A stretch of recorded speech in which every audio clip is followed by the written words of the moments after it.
Pelatih interim Manchester United, Ruud van Nistelrooy, menekankan bahwa dirinya tidak akan ambil pusing dengan masa depan dan hanya fokus pada laga lawan Chelsea di Liga Inggris akhir pekan ini.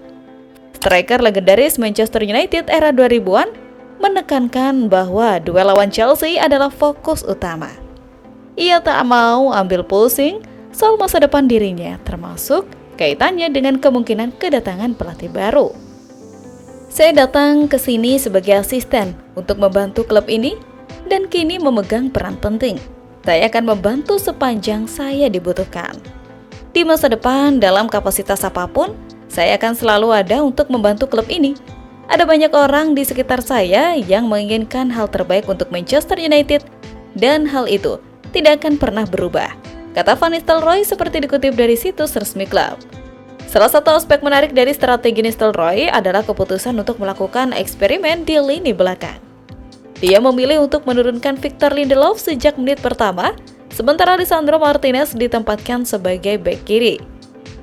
Lindelof yang jarang mendapatkan kesempatan bermain di musim ini, diberi peluang tampil penuh. Hal ini terlihat dari catatan bahwa Lindelof menjadi pemain dengan jumlah umpan terbanyak di laga tersebut, yakni 72 umpan. Jauh lebih banyak dibandingkan rekan-rekannya. Keberanian Nistelrooy dalam melakukan perubahan di lini belakang menunjukkan kepercayaannya kepada pemain-pemain yang jarang tampil. Nistelrooy menunjukkan keinginan untuk tidak membiarkan Manchester United bermain dengan tempo lambat. Dia menginstruksikan timnya untuk tampil agresif sejak awal pertandingan. Gol pertama yang tercipta pada menit ke-15 menjadi bukti bahwa strategi ini berjalan efektif.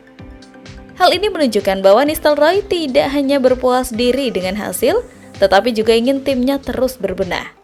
Nistelrooy menampilkan Manuel Ugarte dalam starting 11 dan pemain asal Uruguay ini menunjukkan penampilan yang menonjol.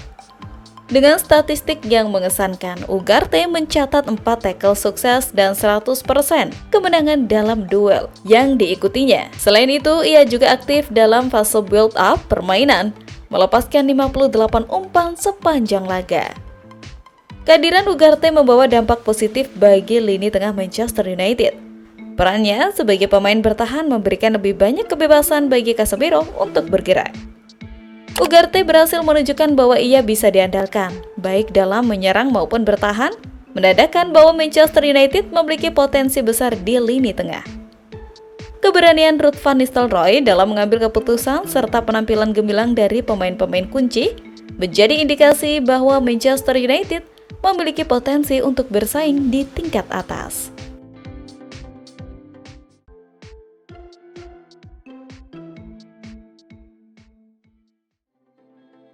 Raksasa Premier League Manchester United resmi mengumumkan penunjukan Ruben Amorim sebagai manajer baru di Old Trafford. Manchester United mengumumkan bahwa Ruben Amorim akan dikontrak selama 3 tahun di Old Trafford. Mereka juga punya opsi memperpanjang masa kerjanya selama setahun. Namun MU menyebut bahwa Amorim belum akan langsung merapat ke Old Trafford. Ia baru akan terbang ke Manchester pada 11 November mendatang. Manchester United dengan bangga mengumumkan penunjukan Ruben Amorim sebagai pelatih kepala tim utama putra dengan tunduk pada persyaratan visa kerja. Ia akan bergabung hingga Juni 2027 dengan opsi klub selama 1 tahun tambahan setelah ia memenuhi kewajibannya kepada klubnya saat ini. Ia akan bergabung dengan Manchester United pada Senin 11 November. Demikian sebagian pernyataan United di laman resminya. Sementara itu, Ruud van Nistelrooy akan tetap menjabat sebagai pelatih interim United. Sambutan hangat ditunjukkan oleh legenda Manchester United, Peter, sebelumnya mendukung Setan Merah merekrut Ruben Amorim dari Sporting Lisbon. Amorim adalah pilihan yang tepat bagi Manchester United. Saya benar-benar yakin akan hal itu, kata Peter kepada BBC Sport. Sambutan lain juga datang dari pemain Manchester United asal Portugal, Bruno Fernandes, yang juga turut senang atas terpilihnya Amorim menjadi pelatih MU. Sementara itu, Ruben Amorim perlu bersiap untuk melakukan belanja pemain guna memperkuat skuadnya. Berikut nama-nama yang akan dibeli Amorim untuk menjadikan MU lebih kompetitif. 1. Victor Gyökeres dari Sporting. Dia akan ditempatkan di penyerang tengah.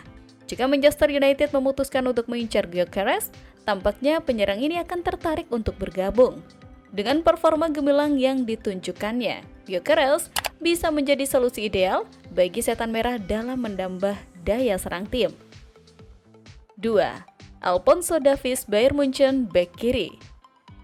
Alphonso Davies bukan hanya sekedar pemain bertahan, tetapi juga ancaman serius bagi lawan saat menyerang. 3. Morten Hjulmand Sporting gelandang bertahan. Dengan kombinasi keterampilan dan pengalaman yang dimiliki, ia berpotensi menjadi mitra ideal bagi Kobbie Mainoo. 4.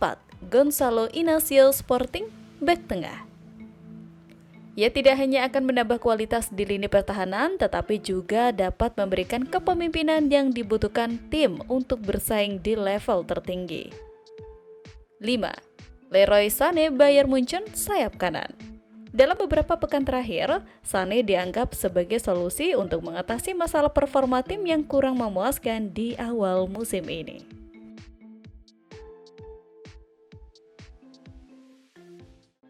Ruben Amorim mengungkapkan bahwa keputusannya untuk menjadi pelatih baru MU adalah momen sekarang atau tidak sama sekali.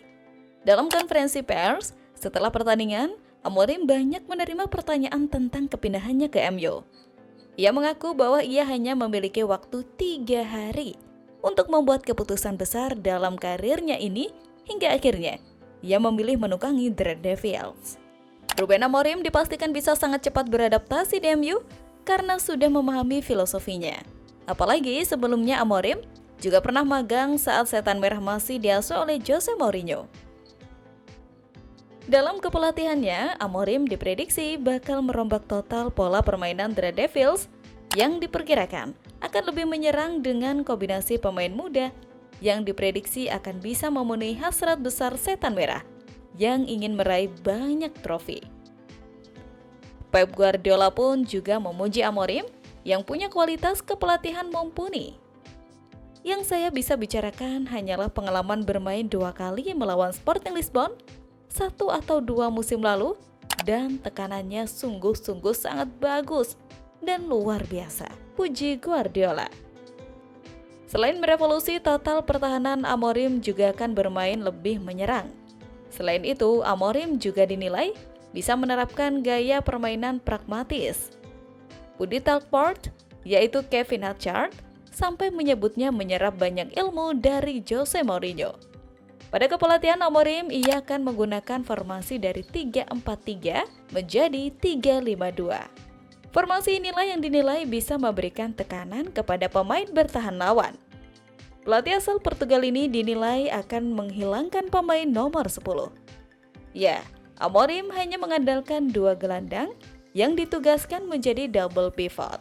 Itu artinya, posisi tersebut harus kuat dalam tahan dan bisa dituntut sebagai sentral permainan.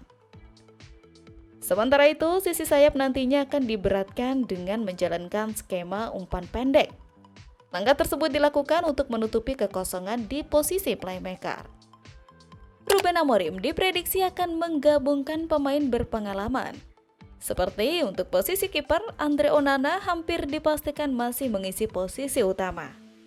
Untuk posisi gelandang, sang pelatih akan mencoba menduetkan Kobbie Mainoo dan Manuel Ugarte. Sebagai double pivot, posisi ini juga bisa dimainkan oleh Casemiro dan Bruno Fernandes. Kemudian di posisi gelandang sayap akan memainkan peran penting dalam formasi 3-5-2 Amorim. Noussair Mazraoui dan Luke Shaw diprediksi akan ditugasi mengisi lini tersebut. Sektor penyerangan, sang pelatih berkemungkinan menjadikan Victor Gyökeres sebagai andalan di posisi penyerang. Posisi winger juga bakal diperebutkan oleh Bruno Fernandes, Alessandro Garnacho, dan Marcus Rashford. Sebagai hasil akhir yang sempurna, Rasmus Højlund akan mendapat tugas sebagai juru gedor. Sang bomber diprediksi akan dimanjakan dengan umpan-umpan dari sisi sayap. Joshua Zirkzee juga bisa dimainkan dengan skema false nine.